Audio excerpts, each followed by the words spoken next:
In the unforgiving heart of the Dakota Territory, a land etched with sorrow and blood, a lone woman's grief was her only companion. Elspeth Monroe, a widow with hands skilled in mending both cloth and flesh, believed her life was already over, buried under the same winter snows that claimed her husband. But when a blizzard spits a dying man onto her doorstep, not a settler, not a soldier, but a Lakota scout, the very people her neighbors feared and hated, she faces a choice that will seal her fate. To save him is to invite ruin. To let him die is to lose what little soul she has left. What she couldn't know was that this single act of mercy would ignite a firestorm leading to a proposition no one in the West had ever seen. The wind was a living thing. It clawed at the sod walls of Elspeth Monroe's cabin, a predator searching for a way in. For 3 days, the world beyond her greased paper windows had been a churning vortex of white. The blizzard of '78 had come early, and with a biblical fury burying the stark Wyoming landscape under a shroud of impossible depth. It was a good day to be indoors to feed the stove with cottonwood, to read her late husband's medical texts, and to let the howl of the wind drown out the ceaseless echo of her own loneliness. Elspeth at 29 had the kind of resilience that came from being broken and put back together again, albeit with the pieces not quite fitting as they once did. Dr. Alistair Monroe had been a good man, a man of science and quiet faith who believed he could bring healing to this raw, untamed land. A sudden fever had proven him wrong, a year prior, leaving Elspeth with his books, his medical chest and a homestead 5 miles from the nearest neighbor, and 20 from the dusty, burgeoning town of Redemption Creek. She was checking the seal on the door for the 10th time, a futile ritual against the cold, when she heard it. It wasn't the wind, nor the groan of the roof timbers. It was a sound that didn't belong, a low, guttural cough nearly stolen by the gale. Her heart seized. No traveler would be out in this. Not by choice. Her first instinct, the one that had kept her alive this past year, was to ignore it. Bolt the door, stoke the fire, and pretend the world was only as large as these 4 walls. But Alistair's voice, a gentle ghost in her memory, chided her. Every life is a lamp, Elsie. You don't just let one go out if you have the means to shield it. With a heavy sigh that fogged in the frigid air, she unlatched the heavy wooden bar. The wind tore the door from her grasp, slamming it inward with a crash. Snow and ice crystals blasted into the room, extinguishing one of the lanterns, and there collapsed against the woodpile was the source of the sound. He was a man, or what was left of one. He was Lakota, the fringed buckskin, the long black hair matted with snow and blood, the high cheekbones now gaunt and bluish with cold. It was unmistakable. He was the enemy her neighbors spoke of in hushed, fearful tones the spectre used to frighten children into obedience. He was sprawled in a growing crimson stain on the pristine snow, a makeshift bandage of hide wrapped high on his thigh, soaked through. A broken arrow shaft protruded from his shoulder, snapped off close to the skin. For a long moment, Elspeth simply stared, her mind a maelstrom of fear and duty. To help him was madness. If he were found here, she'd be branded a traitor, an outcast. Cormac Riley, her nearest neighbor, and a man whose hatred for the Lakota was as vast as the plains themselves, would likely lead the mob to her door. But to leave him to die, to watch the life freeze out of him just feet from her hearth, that was a different kind of damnation. The man's eyes fluttered open. They were black, deep-set, and filled not with hate, but with a dazed, animalistic pain. He tried to push himself up his hand, fumbling for a knife sheathed at his belt, but the effort ended in a ragged groan. He collapsed back into the snow, his breath a weak plume of vapor. Alistair's voice again, calm and steady. "Check the bleeding first, Elsie. Pressure. Always apply pressure." The decision was made without her conscious consent. Her body moved, fueled by a year of dormant purpose. She grabbed the man under his arms. He was lighter than he looked, sinewy and lean, and dragged him inside, the effort stealing her breath and making her muscles burn. She kicked the door shut against the raging storm and barred it, plunging the main room into the dim, flickering light of the single remaining lantern. He was unconscious now. Laying him on the bearskin rug before the stove, she saw the full extent of his injuries.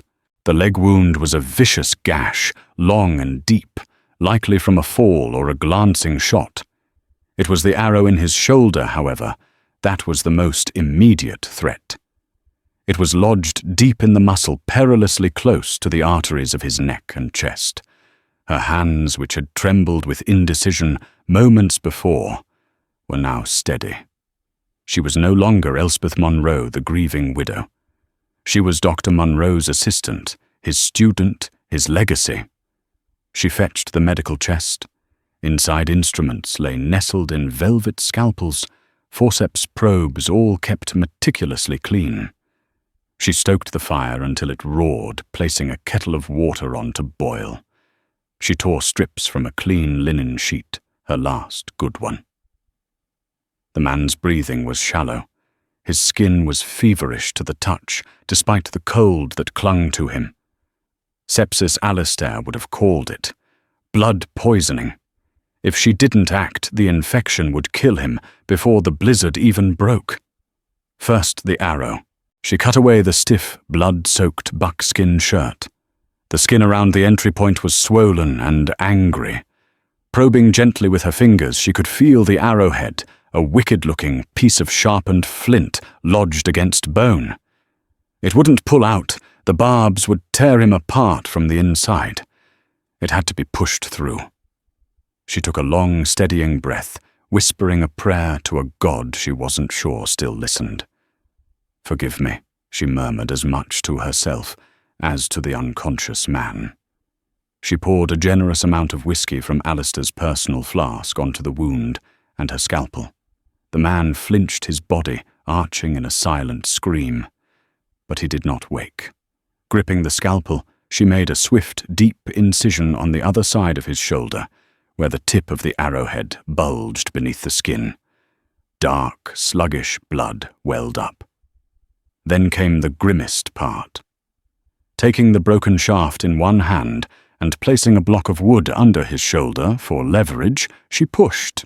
There was a sickening grate of stone against bone, a taut stretching of muscle and sinew. Sweat beaded on her forehead. For a terrifying second it wouldn't move. She repositioned her grip and pushed again, putting her entire weight into it. With a wet, sucking pop, the flint arrowhead broke through the new incision. She nearly collapsed with relief. Using forceps, she drew the bloody arrowhead the rest of the way out, dropping it into a metal basin with a clatter. The shaft followed. Now she had 2 open wounds to contend with. She worked tirelessly, cleaning them with boiled water and carbolic soap, her movements precise and economical. She stitched the wounds shut with a surgeon's needle and fine gut suture her stitches, small and neat, just as Alistair had taught her. Next, the leg. The gash was filthy, filled with dirt and pine needles. It took the better part of an hour to debride it, cutting away the dead and dying tissue until she was down to healthy, bleeding flesh. She stitched this wound too, then bound his shoulder and thigh with clean linen bandages. She stripped him of his remaining wet clothes, a breechcloth and leggings with a clinical detachment that surprised her. His body was a tapestry of old scars, a testament to a life of conflict and hardship. He was lean but powerfully built, his skin the color of polished copper in the firelight. She covered him with a heavy wool blanket, leaving him to rest on the rug. Exhausted, she slumped into a chair, the bloody instruments and rags littering the floor around her. The storm still raged outside, But inside the cabin there was a new and terrifying silence, broken only by the crackle of the fire and the stranger's labored breathing. She had invited the wolf into her den. She had saved the life of a man who, under any other circumstances, might have taken hers without a second thought. Looking at his face, peaceful now in a feverish sleep, she felt a profound and unsettling sense of connection. His life was now tethered to hers, and she knew with a certainty that chilled her to the bone that the blizzard was the least of the storms she would have to face. The blizzard broke on the 5th day, revealing a world sculpted in white and silence. The Lakota scout, she had no name for him, thinking of him only as the patient, drifted in and out of a feverish delirium. In those first days, Elspeth's life narrowed to the space between the stove and the bearskin rug. She spooned broth and willow bark tea between his cracked lips, changed his dressings, and listened to the guttural fever-fueled murmurs that were his only form of communication. They were words in a language she didn't understand, but their tone was universal pain memory loss. His fever finally broke, a week after his arrival. She was dozing in her chair when a sound startled her awake. His eyes were open, not glazed with fever, but clear dark and intensely alert. He was watching her. Fear, cold and sharp, pricked her skin. The patient was gone. In his place was a warrior, assessing his surroundings, his gaze missing nothing. He tried to sit up his hand, instinctively going to his hip, where his knife should have been. Finding it gone, his eyes narrowed, locking on hers with a flash of suspicion. Elspeth held up her hands, palms open, a gesture she hoped was universal for peace. She pointed to the bandages on his shoulder and leg, then to the medical chest. "I helped you," she said softly, though she knew he wouldn't understand the words. "You were hurt. In the storm." He didn't relax, but a flicker of understanding crossed his face. His gaze dropped to the neat stitches on his shoulder, then to the clean bandage on his thigh. He touched the area around the wound gingerly, his expression unreadable. He looked around the small, tidy cabin at the bookshelf, filled with Alistair's volumes, the neatly stacked firewood, the rocking chair with her mending basket beside it. This was the home of a white person, an enemy. Yet it was where he had woken up, alive. Their communication for the next few weeks was a careful pantomime. She learned he was fastidious, insisting on cleaning himself as soon as he was able, despite the pain it caused him. He was observant, his eyes tracking her every movement, learning her routines. He learned the English words for water, fire, food. She learned the Lakota for "thank you, Pilamaya," which he said, once his voice raspy, after she'd served him a bowl of venison stew. The single word felt as momentous as a signed treaty. She decided to call him Wanbli, the Lakota word for eagle, which she found in one of Alistair's ethnography books. He seemed to accept it, giving a slight, almost imperceptible nod when she first used it. He in turn never tried to name her, referring to her only with a gesture, a slight inclination of his head that was both respectful and distant. The intimacy of their situation was a constant, unspoken presence. She was acutely aware of him, of his quietness that was not emptiness, but a deep, listening stillness. He moved with a fluid grace, even when injured, a stark contrast to the heavy boot-stomping men she was used to. He watched her hands as she kneaded dough or stitched a patch, a focused intensity in his gaze that was unnerving, and to her shame, strangely flattering. One afternoon, as she was cleaning Alistair's old rifle, Wanbli gestured toward it. He took the weapon from her, his touch surprisingly gentle. He sighted down the barrel, checked the action, and handed it back with a nod of approval. Then he picked up a small stone from the hearth and with a series of quick, precise movements, mimed drawing a bow and loosing an arrow. He pointed to himself. Hunter. Then he pointed to the rifle. Hunter. He looked at her, a question in his eyes. Elspeth understood. She pointed to herself, then shook her head. She made a motion of listening with a stethoscope, of mixing herbs, of stitching a wound. She pointed to the medical books. "Doctor," she said. Then she pointed to a photograph of her and Alistair on the mantelpiece. "My husband." She traced a finger over Alistair's smiling face, then drew her hand across her own heart and let it fall. The gesture for gone. Wanbley was silent for a long time, his gaze resting on the photograph. He looked at her, then at the tools of healing scattered around the cabin, and a new understanding seemed to settle in his eyes. The distance between them lessened, replaced by a quiet, shared respect for the ghosts they both carried. The greatest threat, however, lay beyond the cabin walls. One morning, a sharp rap on the door sent a jolt of terror through Elspeth. Wanbley, who had been carving a piece of firewood with a small knife she had given him, went utterly still. His eyes became predator-sharp, his body tensed to spring. "Mrs. Munro. You in there?" It was Cormac Riley. His voice was thick with false concern. Elspeth put a finger to her lips, her heart hammering against her ribs.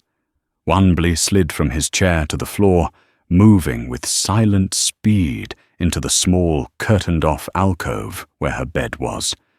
He was invisible. "Just a moment, Mr. Riley." She called out her voice, trembling slightly. She took a deep breath, smoothed her apron, and opened the door. Cormac Riley stood there, a large, florid man, with a thick red beard and pale, suspicious eyes. He held a burlap sack that likely contained some smoked meat or other provisions, a neighbourly gesture that was anything but. His gaze swept past her, scrutinizing the inside of the cabin. "Heard you were holed up tight during the storm," he said, his eyes lingering on the bearskin rug. "Just wanted to make sure you were all right." "A woman alone." He let the sentence hang. "I'm quite fine, thank you," Elspeth said, forcing a smile. She stood firmly in the doorway, blocking his entry. "The cabin is sturdy." "Saw some tracks a few days back after the melt," Riley said, his tone casual, but his eyes were like chips of ice. "Moccasin prints, heading this way. Thought maybe you had some trouble." He was fishing, baiting her. "The wind plays tricks with the snow, Mr. Riley," she replied, her voice steady, despite the frantic beating of her heart. "I've seen nothing." His eyes narrowed. He sniffed the air. "Smells different. You burning something new?" "Sage." Wanbley had burned a small bundle of sage a few nights before, a cleansing ritual she hadn't understood but had allowed. The faint sweet smell still clung to the air. "Just some herbs for a chest cold," she lied smoothly. "My husband left behind many such remedies." Riley grunted, unconvinced. He thrust the sack at her.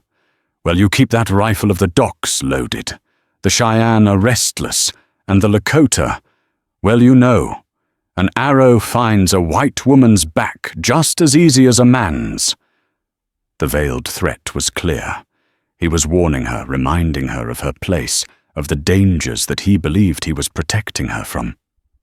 After he finally left his heavy boots crunching in the snow, Elspeth leaned against the closed door, her legs weak with relief. Wanbley emerged from the alcove, his face a grim mask. He had heard everything. He looked at her, and for the first time, she saw not just respect in his eyes, but a shared sense of peril. They were no longer just a healer and a patient. They were allies, bound together by a dangerous secret, trapped by the long, unforgiving winter. And spring, she realized with a fresh wave of dread, was still months away. January bled into February, and the fierce grip of winter began to relent in small ways. The sun held a hint of warmth at midday, and the relentless wind occasionally softened to a whisper. Inside the cabin, the thaw was more profound. The space that had once felt charged with tension and the threat of the unknown now held a quiet domesticity that was both comforting and perilous. Wanbley was nearly healed. The wound on his shoulder was a puckered red scar, and he had regained most of the strength in his leg, though he still favoured it slightly. He had taken to helping her with the daily chores, his silence, a companionable presence. He would chop wood with an easy, powerful rhythm, his breath pluming in the cold air. He learned to work the water pump, to mend a broken fence post, to track rabbits for their stew pot with snares of his own ingenious design. He was a man of immense patience and skill. He showed her how to read the clouds for a coming storm, how to find the North Star, how one plant could be used for dye and its neighbour for a poultice. In return, she taught him more English. He learned to read the simple words in a child's primer she'd kept. Sun, moon, house. He would trace the letters with a calloused finger, his brow furrowed in concentration, his deep voice carefully shaping the foreign sounds. One evening by the light of the fire, he took a piece of charcoal and began to draw on a smoothed plank of wood. He drew mountains and rivers a winding trail. He drew a circle of tipis. This was his home, his camp. Then he drew a stick figure himself on a horse. He drew other figures also on horseback, and the image of a buffalo. It was a hunting party. Then he drew his horse, stumbling a rock, himself falling. He sketched the arrow not in flight from an enemy's bow, but on the ground, something he had fallen upon in the chaos of the stampede. The truth settled upon Elspeth with stunning clarity. He wasn't a warrior fleeing a battle. He was a hunter separated from his party by a simple, brutal accident. The story her neighbours and the soldiers would have assumed a violent clash, a righteous pursuit, was a lie. The reality was quieter, more mundane, and somehow more tragic. He was just a man who had suffered a terrible misfortune miles from his people in the heart of enemy territory. This new knowledge shifted the ground beneath her. Her act of mercy hadn't been for an enemy combatant, but for an ordinary man. It made her feel less like a harbourer of a dangerous fugitive, and more like what she was, a healer who had helped someone in need. But she knew that to Cormac Riley and the rest of the world, such distinctions were meaningless. A Lakota was a Lakota. Riley's visits became more frequent. He never came with an explicit accusation, only with prying questions and a simmering, watchful presence. He'd bring a string of fish or a cut of venison excuses to peer into her cabin to gauge her mood, to search for any sign of the moccasin tracks he was so obsessed with. "Heard tell from a patrol out of Fort Laramie," he said one afternoon, leaning against her door frame and pointedly not looking at her. "They've been finding Lakota sign all over these hills. War party, they reckon. Looking for trouble. Or maybe looking for someone they lost." His eyes flicked to hers, sharp and knowing. Elspeth's blood ran cold. She kept her expression placid, her hands busy mending a shirt. "I'm sure the Army can handle it, Mr. Riley. The Army ain't always around when you need 'em," he grunted. "A person's got to be able to handle their own troubles, or get rid of them." The day she knew things had come to a head was when she found one of her rabbit snares disturbed. It was not the work of a coyote. The tripwire had been deliberately cut, the bait removed. It was a message, a sign that someone had been on her property, watching unseen. That night she spoke to Wanbley, her voice low and urgent. "They know," she whispered her back to the door as she stared out the window into the deep blackness. "He knows. Riley. He is watching. Wanbley came to stand beside her. He looked out into the darkness, his senses seeming to extend far beyond the glass. He placed a hand on her shoulder, a brief, firm gesture of reassurance. I know. He picked up the charcoal plank. He drew his camp again. Then he drew the sun low on the horizon. Then a full moon. He pointed to the moon. Then he pointed to himself and drew a line, leading away from her cabin back towards the mountains. He would leave at the next full moon when the nights were brightest and the last of the deep snows had melted from the high passes. It was 2 weeks away. The knowledge landed in her heart with the weight of a stone. She had grown used to his presence, to the shared silence, to the simple fact of not being alone. The thought of this cabin returning to its hollow emptiness was an ache she hadn't anticipated. She was saving his life, but he, in his quiet, unassuming way, had been saving hers from a different kind of death. The confrontation came sooner than she expected. It was a week before the full moon. Wanbley was out checking a new line of snares he had set further in the woods behind the cabin, a place less likely to be seen. Elspeth was churning butter when the door burst open without a knock. Cormac Riley stood there, his face contorted with a triumphant rage. In his hand, he held a single beaded moccasin. "I found this by the creek," he snarled, throwing it onto the floor. "Don't lie to me again, Mrs. Munro. Don't you dare lie to me. You've had one of 'em in here, all winter. Haven't you?" Elspeth stood frozen, the butter churn handle slipping from her grasp. Her mind raced, searching for an escape, a denial, but her face must have betrayed her. "You filthy squaw lover!" He spat, his voice thick with venom, feeding him, warming him, while his kind were butchering my wife and boy. He took a step into the room, his eyes wild. "Where is he?" "Hiding under your bed like a coward." "Get out of my house, Mr. Riley." Elspeth said, her voice shaking but laced with steel.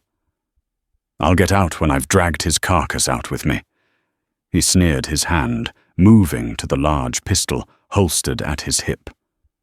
"I'm the law out here when the sheriff's too yellow to act. I'm going to search this place. And when I find him—" Suddenly the back door, the one leading from the small storage room, creaked open. Wanbley stood there. He was not holding a weapon. His hands were empty, his face calm, but his presence filled the room, radiating a power that made Riley take an involuntary step back. Riley recovered quickly, his face breaking into a cruel grin. He drew his pistol, the click of the hammer being cocked, echoing loudly in the small space.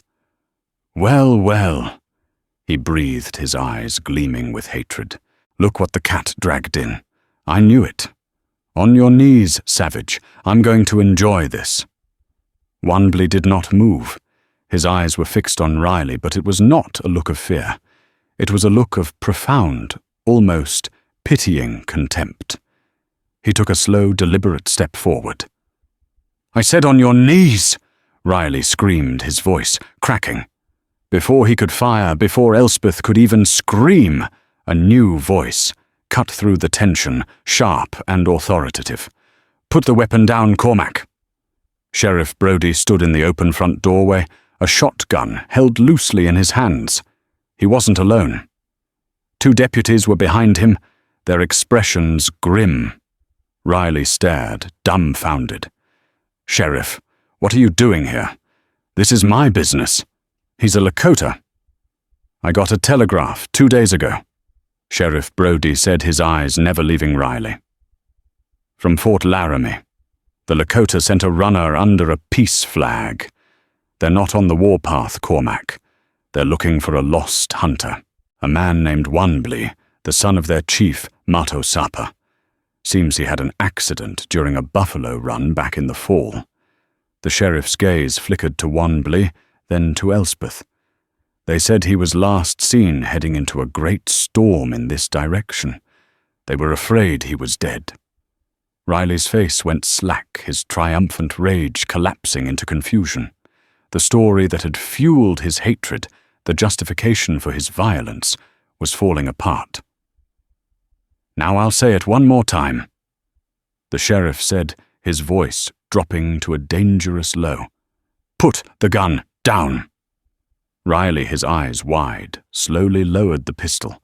The immediate threat was over, but Elspeth knew, with a sickening certainty, that this was only the beginning.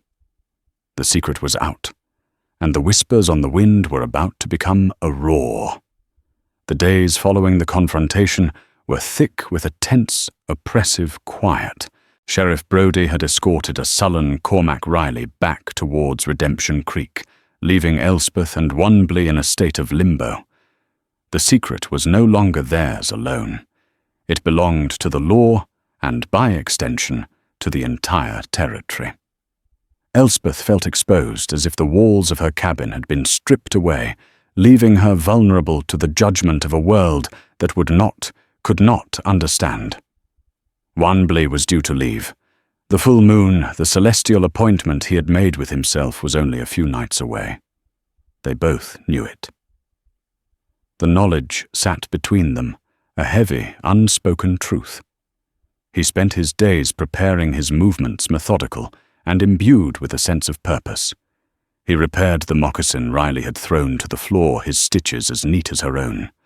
He fashioned a new bow from a seasoned piece of ash wood, stringing it with a strip of deer sinew. He was transforming back into the man he was before the storm, shedding the skin of the patient and recluse. Elspeth watched him, a hollow ache growing in her chest. The silence that had once been companionable now felt like a countdown. What would she say when he left? A simple goodbye. How could such a small word possibly contain the weight of the winter they had shared?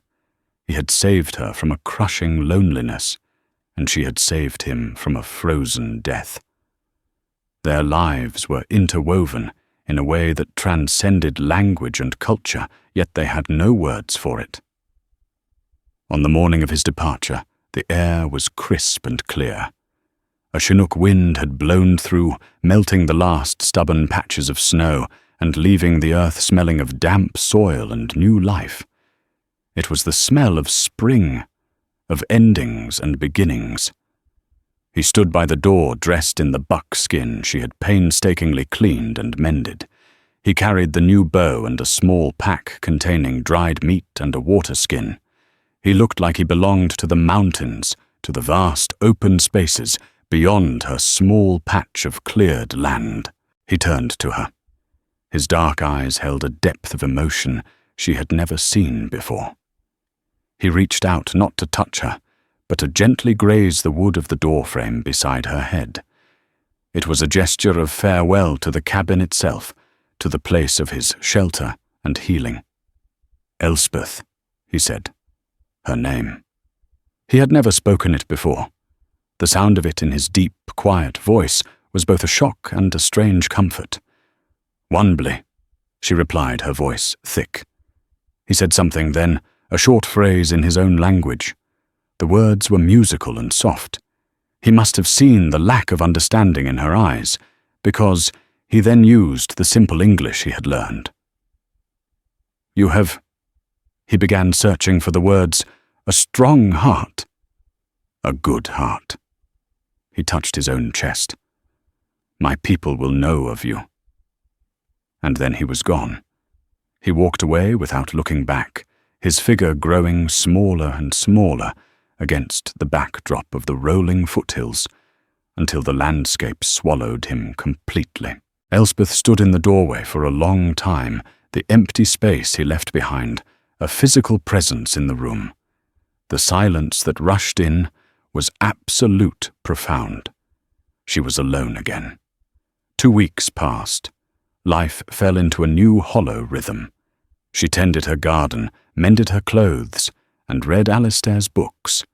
But the purpose had gone out of her tasks. The nights were the worst. The cabin felt too large, too quiet. She kept expecting to hear his soft footfalls, to see his silhouette in the firelight. Cormac Riley was gone. Sheriff Brody had told her Riley had sold his ranch for a pittance and headed west to Oregon.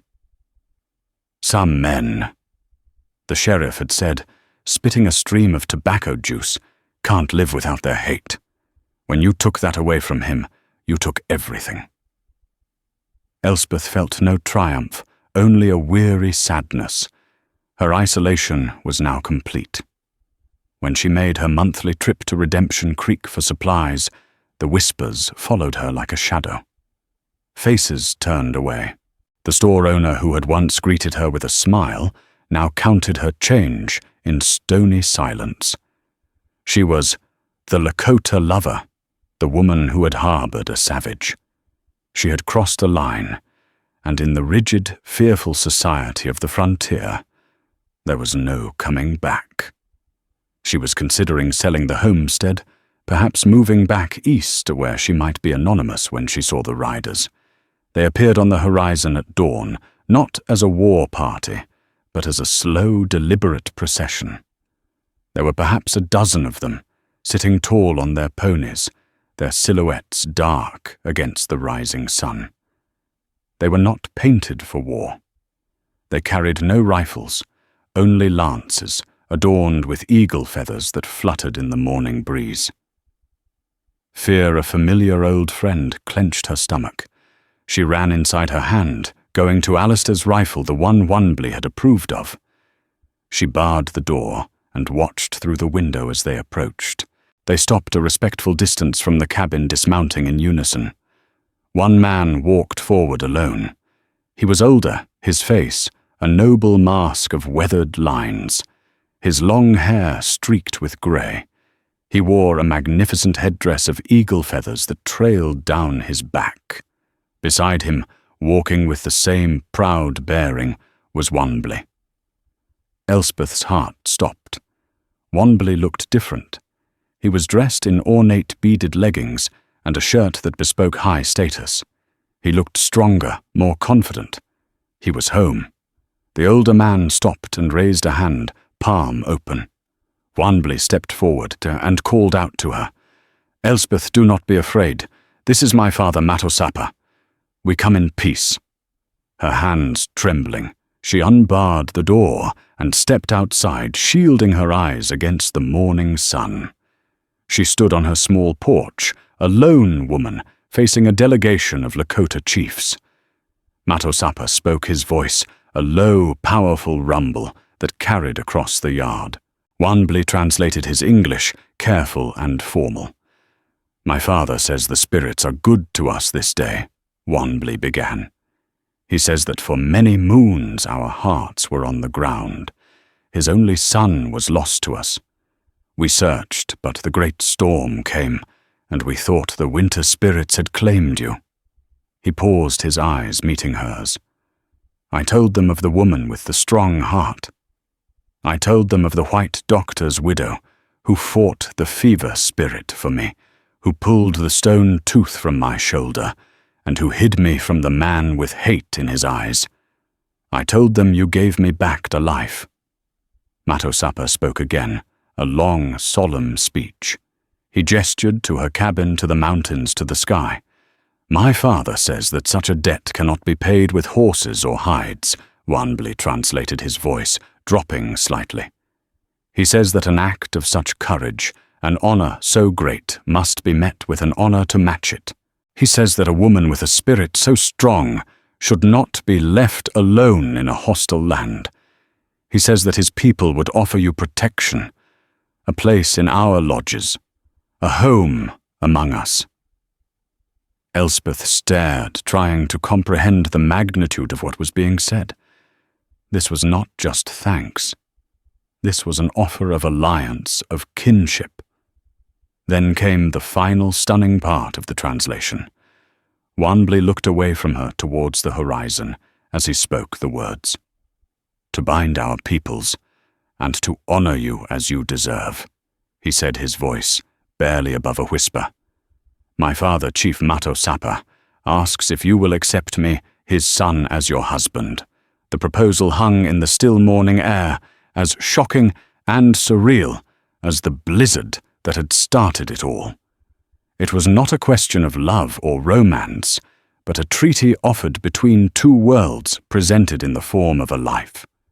It was an offer of marriage, not just to a man, but to a people, a future she could never have imagined. She looked from the solemn face of the great chief to the man she had saved, the man who had in turn saved her. Her world had shrunk to the size of this homestead and the scorn of her neighbors. Now, a new, impossibly vast world was being laid at her feet. The choice was hers. The world seemed to tilt on its axis, the solid earth beneath Elspeth's worn leather boots suddenly feeling precarious and strange.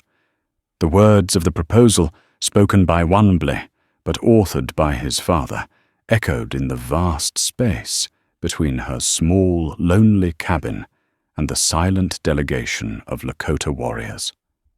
A marriage offer.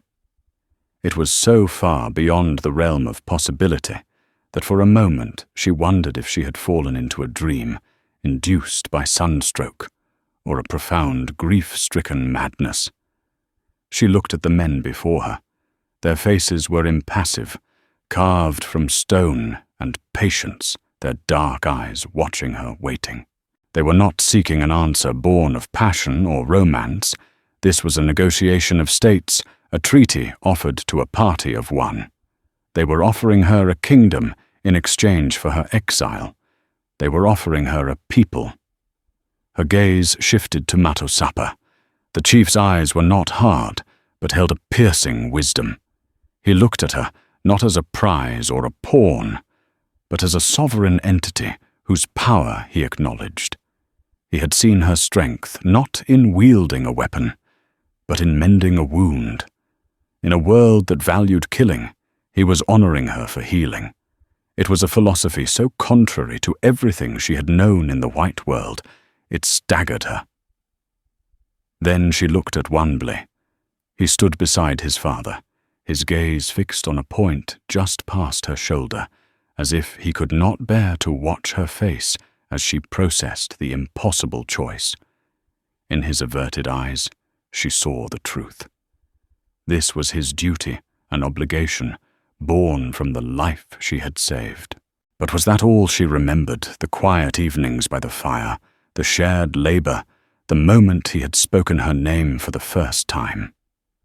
There was a thread between them, woven in silence, and shared peril, and it was stronger than mere obligation. It was a bond of profound mutual respect. Perhaps in his world that was a foundation for a life together, a sturdier one than the fleeting passions and fragile promises she had seen crumble around her. Her mind, a torrent of panic and wonder, flew back to her life. What was she holding on to? A cabin filled with ghosts, a garden she tended out of habit, not joy, the scorn of Redemption Creek, the whispers that followed her like flies on a corpse. She was a pariah, branded for an act of compassion. The world she had belonged to had already pushed her out into the cold. She had just been too stubborn to let go of the doorframe. Cormac Riley, in his blind hatred, had ironically set her free. He had shown her that there was no place for her here anymore. To refuse this offer was to choose a slow, lonely decay. It was to choose a living death. To accept, that was the terrifying part. To step out of her world and into his would be like stepping off a cliff in the faith that you might learn to fly on the way down. She would be an outsider there, too, a pale face in a sea of copper. She did not know their language, their customs, their gods. She would be as helpless as a child. But she would not be alone. The choice crystallized not as a thought, but as a deep, resonant certainty in her soul. It wasn't about choosing between two men, Alistair and Wanbley. Alistair was a memory, a cherished part of the woman she had been. Wanbley was a future, a frightening and beautiful possibility for the woman she was becoming. She did not speak. Words were inadequate. Instead, she turned and walked back into her cabin. The Lakota remained motionless, watching. Inside, the familiar scent of wood smoke and dried herbs filled her lungs. Her eyes swept over the small room that had been her entire world, the rocking chair, the mantelpiece, with the photograph of her and Alistair, the bookshelf. It was all a monument to a life that was over. She knelt and opened Alistair's medical chest. Its contents gleamed in the shaft of morning light, the polished steel of the forceps, the glint of the glass vials, the neat rolls of linen bandages. This was her identity. This was her strength, her purpose, her worth. It was the legacy of her first husband, the very skill that had brought her to this unbelievable crossroads. She closed the heavy lid, the click echoing in the quiet room. She took one last look at the photograph of Alistair, his kind, smiling face frozen in time. She whispered a single silent goodbye. Then, lifting the heavy leather bag, she walked back out onto the porch. She walked down the 2 steps and across the yard, her boots sinking slightly into the soft earth. She did not stop until she stood directly before Matosapa.